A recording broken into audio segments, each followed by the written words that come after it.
যখন কেদারেশ্বর সেন মহাশয় বিএ ক্লাসে ছাত্র ছিলেন তখন এই অদ্ভুত ঘটনাটি ঘটেছিল। তার শ্রদ্ধেয় গুরুদেব তৈলচিত্র অঙ্কনের মাধ্যমে বাবার প্রাচীন ছবিটি গড়তে কেদারকে আদেশ করেন। এই ছবিটি ছিল অতিশয় প্রাচীন এবং ইহা বিকৃত আকার ধারণ করেছিল। সেটিতে বাবার অবয়বের অনেক চিহ্ন অনুপস্থিত ছিল। সে কারণে ছবিটির একজন সংশোধক কর্তার প্রয়োজন অনুভূত হচ্ছিল, যিনি বাবার প্রকটকালীন সময়ে জীবিত ছিলেন। আন্তরিক প্রচেষ্টা সত্ত্বেও ঐরূপ একটি লোককে বের করার জন্যে তিনি আন্তরিক প্রচেষ্টা করছিলেন। অবশেষে নিরাশ হয়ে তিনি শিল্পীর নিকট ফিরে গেলেন।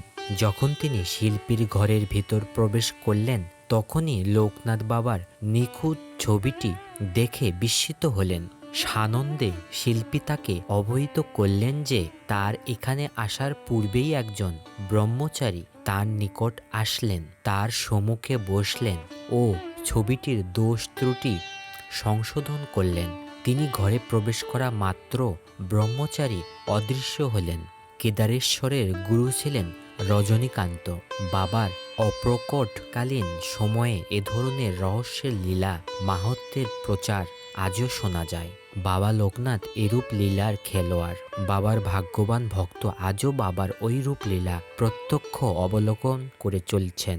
লোকনাথ মাহাত্ম্য নামের বইটি কেদারেশ্বর সেন মহাশয় কর্তৃক বিরচিত, যাহার মধ্যে দার্শনিক তত্ত্ব প্রকাশিত হয়েছে।